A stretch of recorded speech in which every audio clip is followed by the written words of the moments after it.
قرآن خود کہتا ہے کہ ایک سبز گھاس کا ایک تنکا نہیں ہے، چٹیل میدان ہے، ارد گرد کالے پہاڑ ہے، بالکل ہاں جی غیر آباد علاقہ ہے، 20 سالہ بیوی، چند بالکل چھوٹا سا بچہ، کہا کہ ان کو لے جاؤ وہاں چھوڑ دیے۔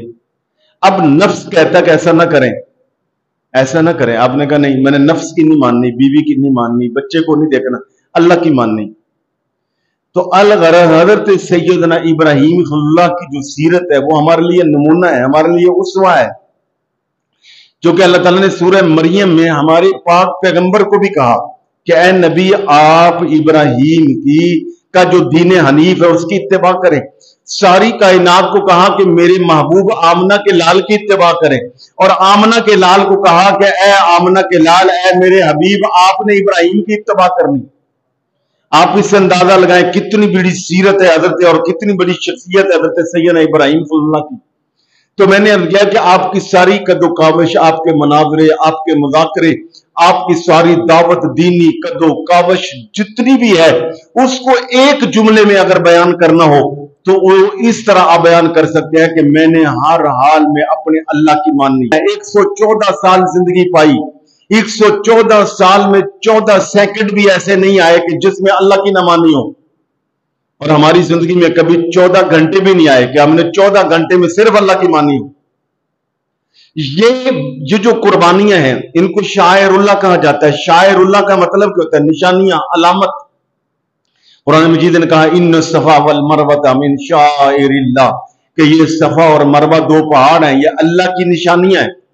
کیا مطلب؟ نشانی ایسی، شاعر اس چیز کو، ایسی نشانی کو کہا جاتا ہے کہ جس کو دیکھو تو کچھ اور یاد آ جائے، اس سے جڑی ہوئی تاریخ اور جو پس منظر ہے وہ یاد آ جائے۔ اس لیے صفا اور مروہ کو کہا کہ من شعائر اللہ، یہ اللہ کے شاعر میں سے ہے۔ جس طرح صفا اور مروہ شاعر اللہ میں سے ہیں، ایسے ہی یہ جو قربانیاں ہیں یہ بھی شاعر اللہ میں سے ہے، یہ بھی نشانیاں ہیں۔ کس بات کی؟ یہ بھی ریمائنڈر ہے کس بات کی؟ تمہیں جب تم بکرا ذبح کرو، گائے ذبح کرو، اونٹ ذبح کرو، گوشت بناؤ، خریدو، کاٹو، دو، تقسیم کرو، تمہیں یاد آ جائے کہ حضرت ابراہیم یاد آئیں۔ جب حضرت ابراہیم یاد آئیں گے تو ان کا جو سب سے بڑا کارنامہ ہے وہ کیا ہے؟ اللہ کی ماننی۔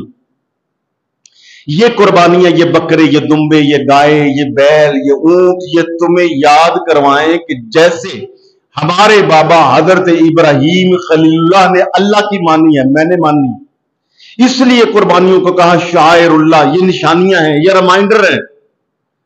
اب میں یہاں بس بھی توجہ دلاؤں، اگر قیامت والے دن ان ساری قربانیوں نے الٹا ہماری نشانی لگا دی، یا اللہ تو نے ہمیں شاعر اللہ قرار دیا تھا کہ ہمیں دیکھ کر کچھ اور یاد آ جائے، ابراہیم کی وفا، ابراہیم کا ایثار، ابراہیم کی اللہ تعالیٰ کی اطاعت بندگی وہ یاد آ جائے، یا اللہ ہم کروڑوں ذبح ہو گئے تیرے نام پر، انہوں نے اپنے نام پہ ہمیں ذبح کیا، بلکہ ایک ایک گھر میں 6 بھی جانور ذبح ہوئے، ایک ایک گھر میں 6 قسم کے بھی جانور ذبح ہوئے، بکرا بھی ہوا، دمبا بھی ہوا، بیل بھی ہوا، اونٹ بھی ہوا، یہ ایک ایک گھر میں اتنے جانور ذبح ہو گئے، لاکھوں کروڑوں جانور ذبح ہو گئے، مگر یا اللہ انہیں وہ بات تو یاد ہی نہیں آئی کہ میں نے اللہ کی ماننی۔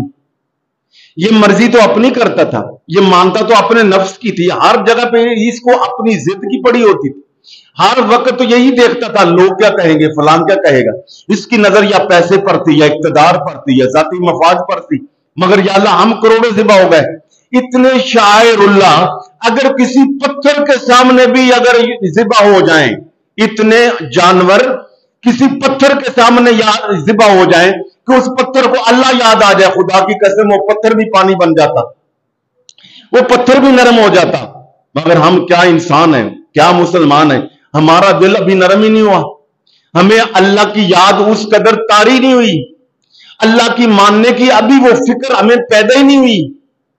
ساری زندگی اتنی اللہ کی بات مانی حضرت ابراہیم خلیل اللہ نے، میں کہتا ہوں 114 سال عمر پائی اور ایک لمحہ ایسا نہیں ہے کہ اللہ کی نہ مانی ہو۔ اللہ کہہ رہے ہیں ہماری زندگی میں کوئی 14 گھنٹے ہی ایسے آ جائیں کہ جس میں ہم یہ طے کر لیں کہ ان 14 گھنٹوں میں میں نے بیوی کی نہیں ماننی، بھائی کی نہیں ماننی، ابو کی نہیں ماننی، فلاں کی نہیں ماننی، ہمسائے کی نہیں ماننی، میں نے بادشاہ کی نہیں ماننی، میں نے صرف اللہ کی ماننی۔